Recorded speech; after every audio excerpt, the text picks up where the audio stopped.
It started subtly, barely noticeable at first. Just little creaks here and there, the kind you'd expect from any old house settling at night. I told myself it was nothing. After all, I had only moved in 2 weeks ago, and the place did have that antique charm that came with a few quirks.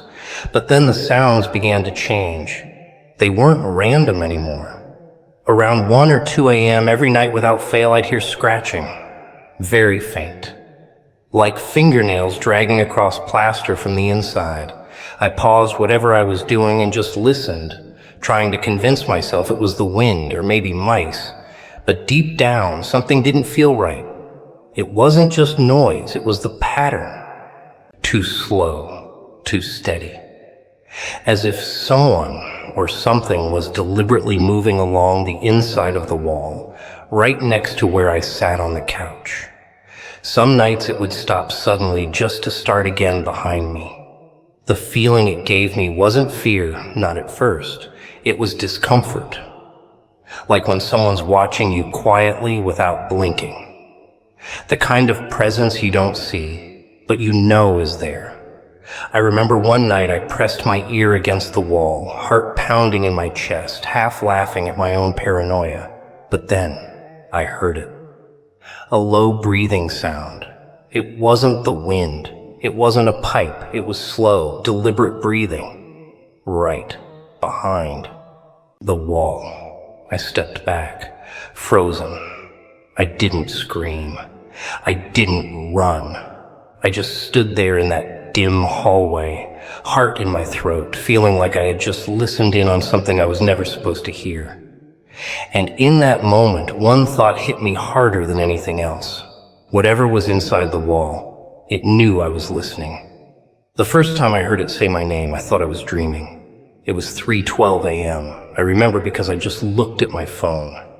I was lying in bed, trying to fall back asleep after waking from a vague, uneasy dream.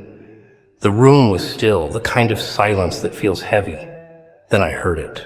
So faint, so soft, like someone whispering through cotton. "Daniel?" I froze. My heart skipped a beat. I sat up in bed, ears straining, eyes locked on the vent across the room.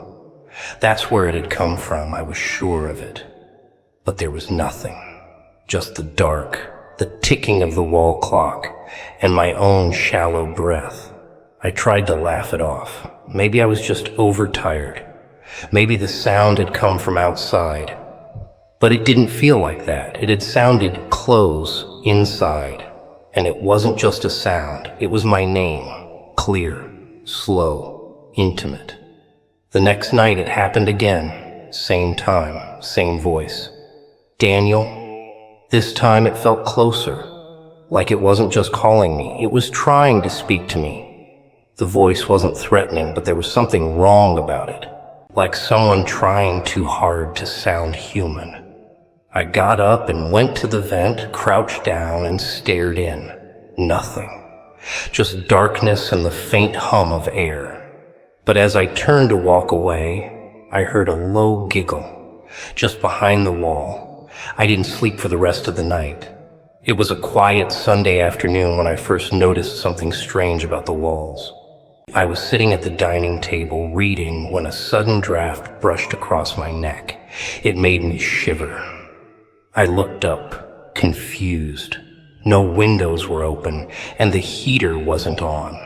It was the middle of summer. I stood and walked toward the hallway, following the coolness, trying to find the source. That's when I saw it. The wall near the living room, the one with the old family photos from the previous tenant, seemed to ripple. Not move exactly, but like it was. Breathing! I blinked, rubbed my eyes, and stared again. It looked normal. But when I reached out and placed my palm against it, a strange warmth met my skin, almost like body heat. And beneath that warmth, a slow thudding, like a pulse. I jerked my hand away. My mind tried to rationalize it. Old insulation, heating pipes, maybe my nerves were just frayed from the late night whispers. But no explanation sat right. Not when the walls felt like they were alive. From that day on, I started noticing little things. The paint on that section bubbled slightly, but never peeled. Sometimes I'd hear faint, wet sounds coming from within, like something shifting, breathing, waiting. One night I walked past and I swear I saw the wallpaper bulge outward for just a second, like something inside had pressed its face to it. I didn't go near that wall again for days, but it didn't matter.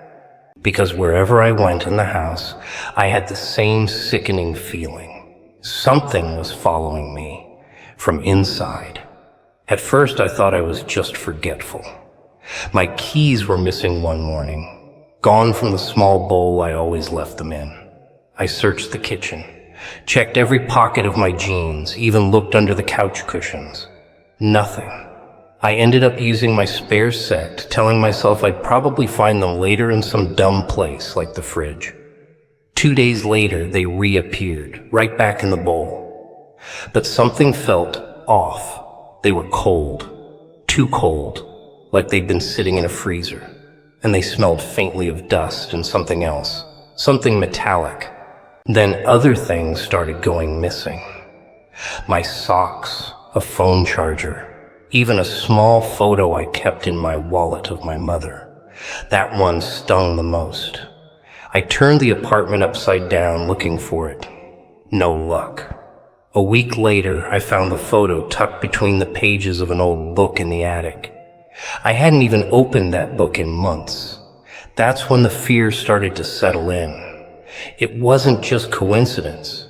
Someone or something was taking my things and returning them after touching them, after moving through my life in silence, unseen. I started to wonder, was it trying to send a message? Or worse, was it playing?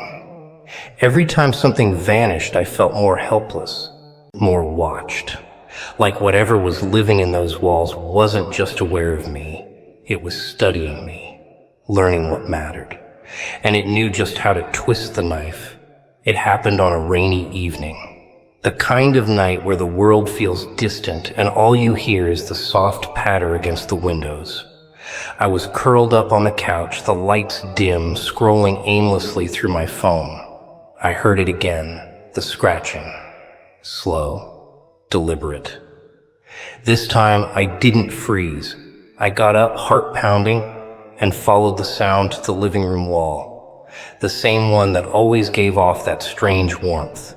I crouched beside the vent, phone flashlight on, and peered in. It was dark, as usual, dusty, still. I was about to stand when I saw something, 2 small, reflective glints. At first I thought they were just screws or maybe a piece of metal tucked inside, but they moved. Slowly, they blinked. And that's when I realized I was staring directly into a pair of eyes. Human, or at least trying to be. They didn't flinch, didn't retreat, just stared. My breath caught in my throat. I couldn't move. I wanted to scream, but nothing came out. I backed away slowly, never breaking eye contact, until I was halfway across the room. Then they disappeared, just melted into the darkness like they were never there. I didn't sleep that night. Every shadow in the room felt like it had eyes. I kept the lights on, but it didn't help, because lights can't keep out what's already inside. And I knew then, whatever was in the walls wasn't just hiding. It was watching. The nightmares started about a week after I saw the eyes. At first, they were vague, just shapes in the dark, whispers I couldn't understand. But then they became more vivid. I'd wake up drenched in sweat, heart racing, with the taste of blood in my mouth and a feeling like someone had just been there, standing over me. But the worst part, I started waking up with bruises. Small ones on my arms and shoulders at first, then long, thin scratches down my back. I live alone. My bedroom door stays locked. There's no way to explain how they got there. One night I woke up to the feeling of something breathing right next to my ear. Not just air, but warm, heavy, real breath. I sat up so fast I nearly fell out of bed. The room was empty, silent, except for the soft sound of laughter. Not a human laugh. It was dry, broken, mocking. Then came the message. I walked into the bathroom the next morning, still groggy, and wiped the fog from the mirror after a hot shower. That's when I saw it, written clearly in the condensation, as if traced by a finger. I like watching you sleep.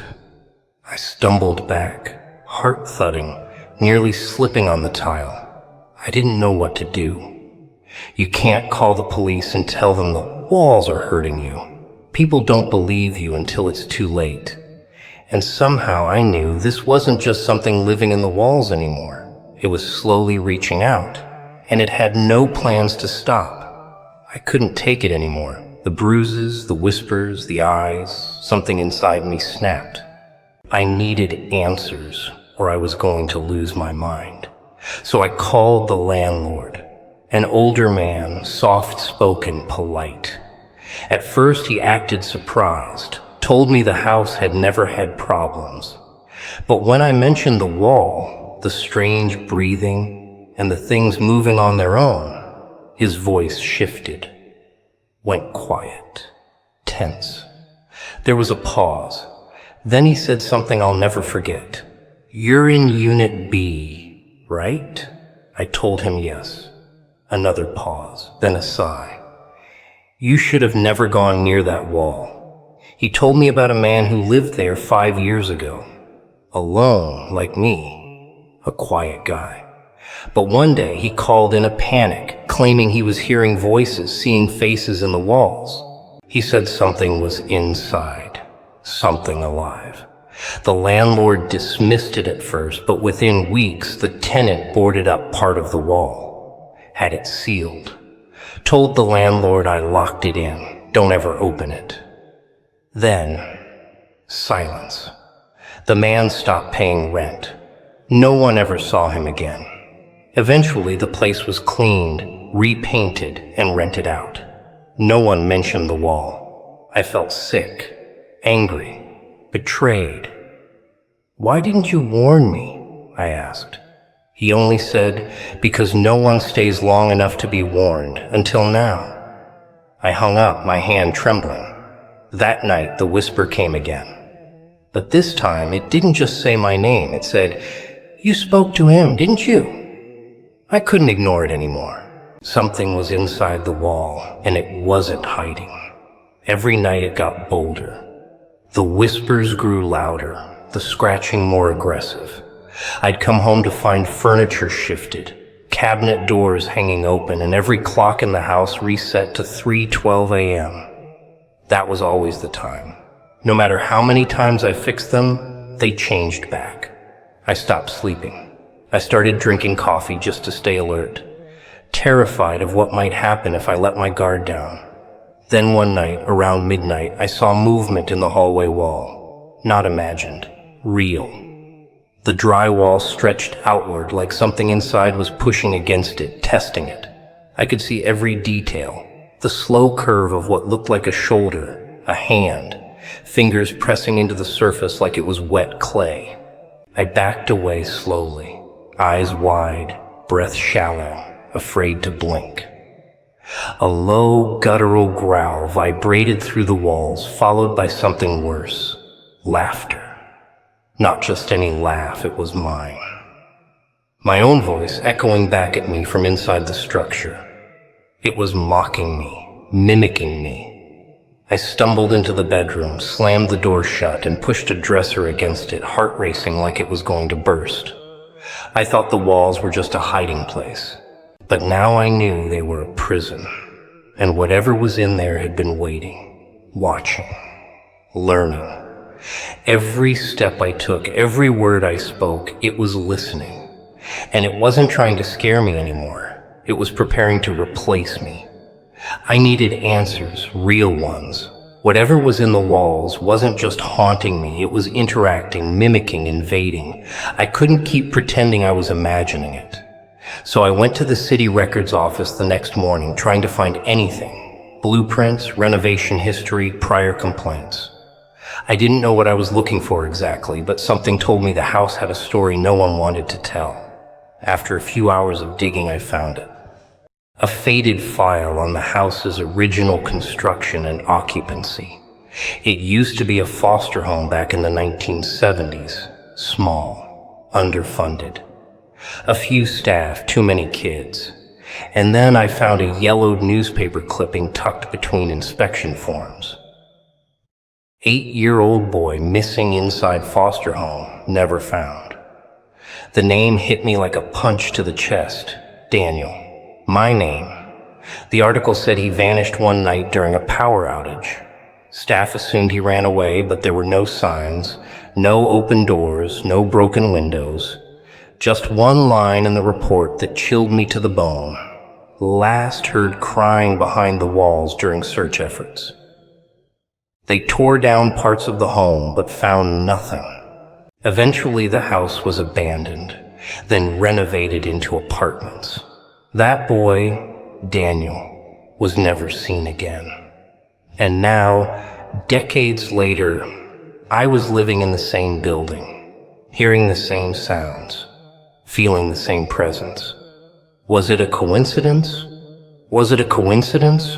Or was whatever had taken that boy now calling for another, calling for me? I tried sealing the vent with heavy duct tape, nailed shut the crawl space, left lights on in every room, but it didn't stop. The whispers still came. The scratching turned to pounding. Every night at exactly 3:12 a.m., I'd wake up drenched in sweat, heart hammering, knowing it was right there, just behind the wall, watching. Waiting. Then came the knock. It wasn't soft, it wasn't playful. It was angry, like fists slamming with desperation. I sat upright in bed, too scared to move. My bedroom door creaked slowly open, even though I'd locked it. There was no one there, just the sound of breathing. Slow, deep, not mine. I whispered, "What do you want?" And it answered. With my voice. It said, "You know me, Daniel. I've always been here." The air turned ice cold. My breath fogged up instantly, and behind the mirror I saw a handprint on the inside of the glass. I ran, but the front door wouldn't budge. Every window was sealed, not just locked. Something black and thick that oozed down the edges like tar. I screamed, but no one heard. The neighbors said they didn't hear a thing. Of course they didn't. Now, I don't know how long I've been here. Time feels wrong. The walls are closer than before. Tighter. I hear footsteps behind them during the day now. It knows I'm trapped. And worst of all, it doesn't whisper my name anymore. It says it out loud. For more real Reddit horror stories like this, subscribe to our channel.